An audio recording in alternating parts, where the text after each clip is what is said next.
Assalamualaikum warahmatullahi wabarakatuh. Halo teman-temanku semuanya, saudara-saudaraku semuanya, selamat malam. Jumpa lagi dengan saya dalam channel YouTube Rahmat Toys, memberikan ide-ide bisnis, ide usaha, terutama ide usaha mainan renteng. Oke, dalam video kali ini saya akan membahas kelebihan dan kekurangannya usaha titipan apapun, titipan makanan jajanan anak-anak maupun titipan usaha mainan. Yang pertama kita akan bahas kelebihannya dulu. Dalam masa pandemi ini, corona ini memang sangat berpengaruh, sektor-sektor pun sangat berpengaruh. Banyak buruh-buruh yang di PHK massal, pedagang-pedagang pada sepi. Ini memang pengaruhnya sangat besar. Pasar ditutup, di lockdown. Tapi kelebihannya di usaha titipan mainan ini pengaruhnya sangat sedikit. Ini yang mampu bertahan, yang selama ini saya alami, yang saya rasakan sendiri, ini yang mampu bertahan dalam sekitar hampir 8-9 bulan usaha di mainan ini. Usaha mainan ini yang bertahan, usaha titipan ini yang bertahan. Bagaimana tidak bertahan? Karena kita menitip di warung, jadi kita akan menerima bayaran mainan yang laku. Ya, sedikit pengaruhnya ketika mainan terasa banyak yang belum habis, tapi tidak berpengaruh karena nanti kan mainannya tidak habis pun nanti bisa dirakit kembali, dititipkan lagi, diputar lagi ke toko-toko yang lain. Jadi inilah kelebihannya usaha titipan itu. Usaha titipan mainan itu kenapa? Karena tidak berpengaruhnya usahanya, kan kita titipkan di warung. Jadi kita menerima bayaran apa mainan yang kita titipkan itu nantinya. Jadi tidak berpengaruh terlalu besar. Itulah kelebihan yang pertama. Kelebihan yang kedua yaitu tadi, mainannya tidak akan basi kalaupun tidak habis. Beda dengan usaha titipan makanan, gampang melempem kalau misalnya titipan makanan, gampang menjamur kalau tidak habis. Nah, di keunggulannya usaha mainan ini, usaha titipan mainan ini, barangnya tidak laku pun masih kita bisa rakit ulang, rakit kembali. Itulah kelebihan yang kedua. Terus kelebihan yang ketiga ini untungnya banyak. Untungnya itu bisa sampai 100-200% lebih. Itulah kelebihannya yang ketiga, yang saya sudah menceritakan di video sebelumnya. Terus yang keempat, usahanya berkepanjangan. Usahanya tidak ada itunya, matinya, berkepanjangan terus dan terus. Karena kan bayi lahir ke dunia itu kan tiap menit lahir, bahkan ribuan bayi lahir ke dunia, jutaan mungkin. Karena penduduk manusia kan 6 miliar lebih. Nah, itulah kelebihannya di usaha titipan mainan ini.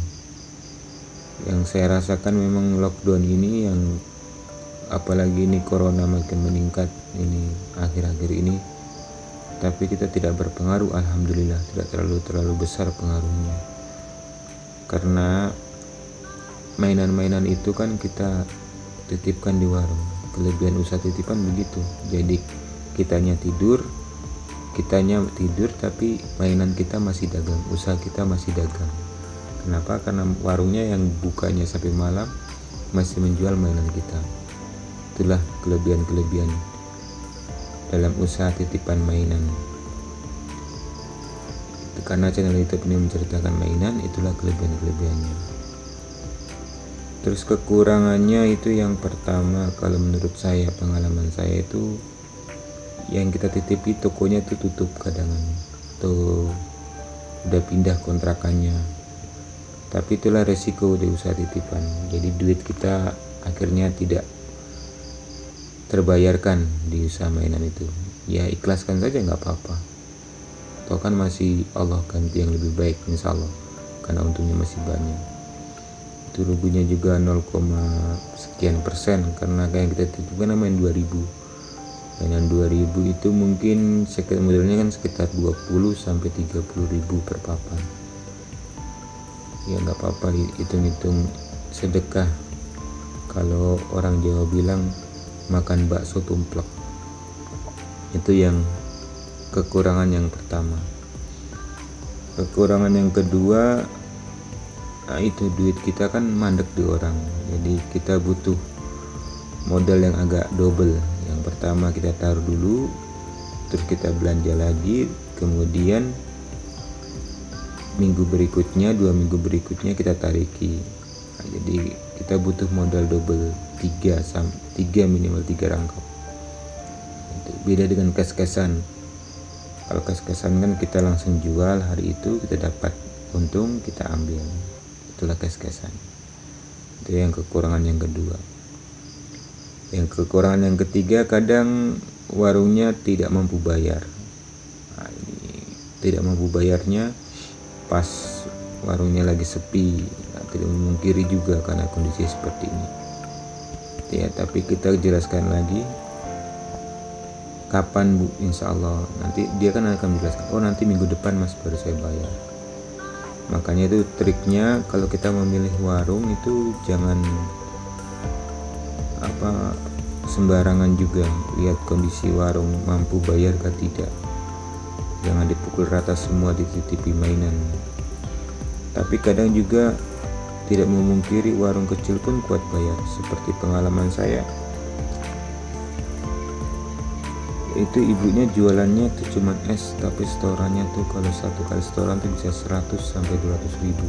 Alhamdulillah dia lancar bayar. Di daerah Ngalian, alhamdulillah dia mampu bayar. Tapi memang rezeki itu susah ditebak. Kadang toko besar kelihatan bagus pun kadang dia tidak mampu. Dia bilang, oh nanti minggu depannya lagi Mas baru kesini menagih. Ya nggak apa-apa, nanti kita minggu depannya baru kesana, kita tarik uangnya. Rata-rata tuh begitu. Itu kekurangannya yang keempat. Terus yang kekurangan yang terakhir itu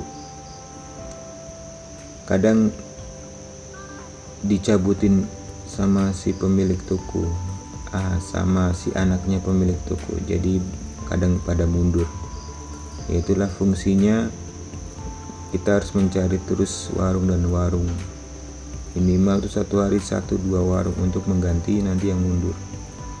Nah, kadang juga yang diomelin sama tetangga-tetangganya warungnya itu, jangan jualan mainan. Kadang itu yang mundur-mundur itu, karena kita sudah susah mencari, mendapat, minggu depannya mundur. Ya itulah kekurangannya. Oke, cukup sekian dari saya, kelebihan dan kekurangan di usaha titipan ini, titipan di masa pandemi ini. Ini alhamdulillah pengaruhnya tidak terlalu besar. Alhamdulillah masih dapat rezeki yang Allah berikan.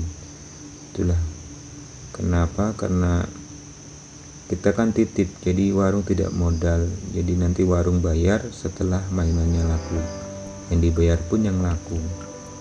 Jadi ya kadang itulah kelebihannya. Kita masih tidur, mainan kita masih, usaha kita masih jalan. Kelebihan usaha mainan itu, terus untungnya banyak. Terima kasih yang sudah menonton video ini. Jangan lupa subscribe, like, dan komen. Mohon maaf apabila ada kata-kata saya yang kurang pas. Wassalamualaikum warahmatullahi wabarakatuh.